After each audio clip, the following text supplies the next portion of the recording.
Hi there, and it's Theresa here, TheresaHolistic. I've dropped the tarot, some of you may notice, because I'm really fed up with these scammers on Instagram, and I've stopped doing my free daily tarot because of it. But anyway, so welcome back to the 21-day manifestation challenge. How are you getting on with it? Is it making sense so far? I've had some questions, so I will do a question and answer in a couple of days. So today I'd like to discuss with you limiting beliefs. Now, that sounds a bit psychological, obviously, but we all hold them because we all have belief systems, even though we're often unaware of what we're thinking at a very subconscious level.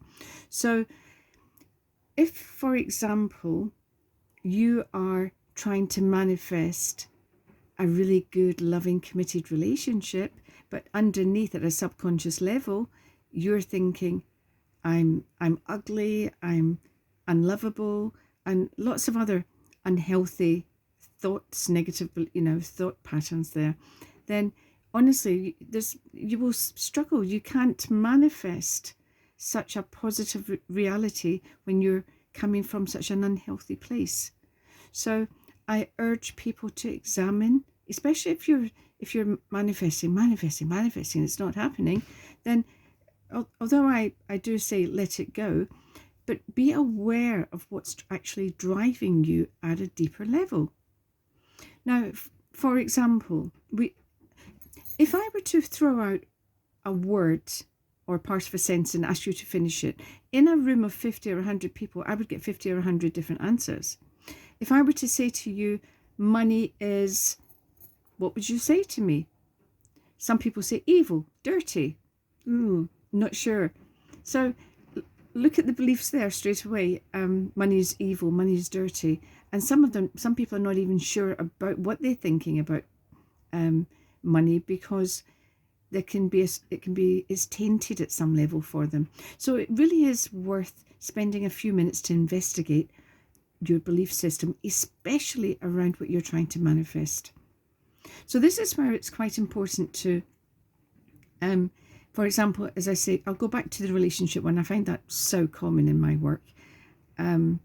If you're trying to manifest a new relationship, a loving relationship, a family forever, evermore, then you have to truly believe that that's there for you, and don't put up obstacles by telling yourself you're ugly, or you're not like those really clever, attractive, successful girls, or think that life is always difficult for you. Nothing comes easy. Look at your belief system. So, and I'll give you a very, very brief example. These are beliefs that we can learn in childhood, and they may serve us well to protect us in childhood, but they really don't serve us well as adults. I had a client, and I've got permission to talk about this because it's very simple, but it sums up a lot. And obviously I withhold her name, but she said to me, "Yeah, use it because it's quite insightful." I have a client who, when she was at school, she in her class, Miss asked the class a question one day, and she was super duper excited. She put her hand up, and teacher said yes, and she gave her the answer. And Miss really frowned and said, "Don't be so ridiculous. How can that be?" And all the class laughed at her, and all her little friends teased her, and she never forgot it. She learned, one, that public speaking is very risky.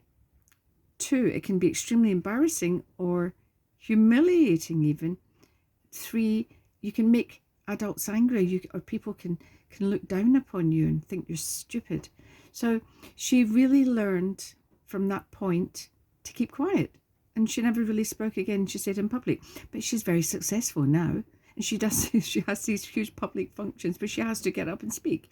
So we worked on this, for her, and she's quite happy and successfully speaking now.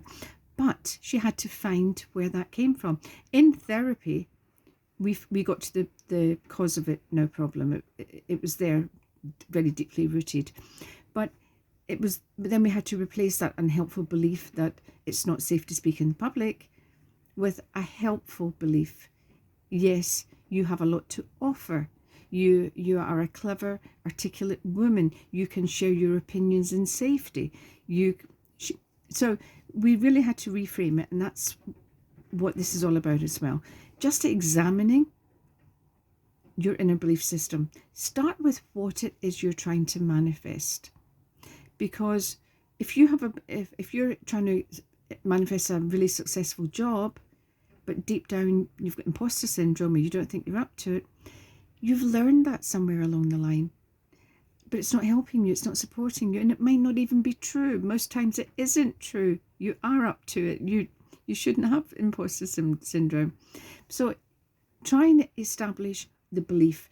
If you can help identify where it originated, that's all well and good, but it's not necessary. Just try and examine the belief. Write them down, whatever these beliefs are. Do write them down, because you really need to examine them, get them out your head. So get them onto paper. Write them down. Score through them, and really firmly score through it, and right beside it the new belief that you want to implement. I am clever. I have so much to offer. I am worthy. I am beautiful. I deserve a loving, committed relationship. I have so much to offer in a relationship. I'm a good person inside and out. I'm beautiful inside and out. So these belief systems, they go pretty deep, and it will take time to bypass the subconscious to get that belief. So every day, do an affirmation. So find out the belief system. As I say, physically try and score through it, because that is action. You're taking action. You're stating your intention. You're making your intention. I am done with this old belief. I'm going to implement a new belief, and this is it right here. And you're writing it out. So write it out. Write it in a way that it makes sense to you and it's easy to remember. Remember day one, and are any of you keeping up with your affirmations? So day one, we said, the power is within me to change my reality. I am worthy. You can start with that. I deserve success. Start with that. I deserve my manifestation to happen.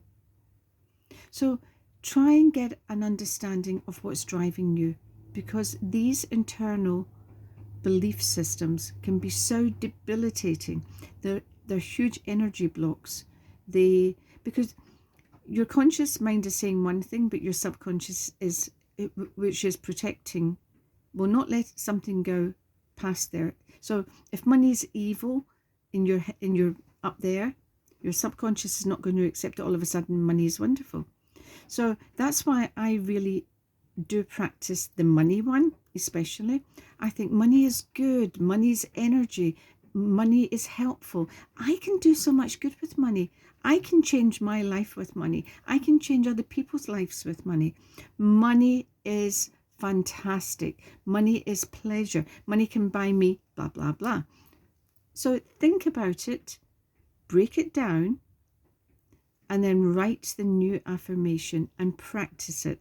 Now, you don't have to practice journaling every day or writing down manifestations every day. I don't personally find that that's necessary. But in the beginning, start with your affirmations daily. That's a really good practice, because you're beginning to tackle something head on. So get a handle on this, and honestly, you will see a change. You will feel a change, because some of these old belief systems, they just serve no purpose except holding us back. And once you can actually start thinking, wow, that is so untrue. I am intelligent. Why did I ever think I was stupid? I am attractive. People are drawn to me. Why did I ever think that I didn't have anything to offer?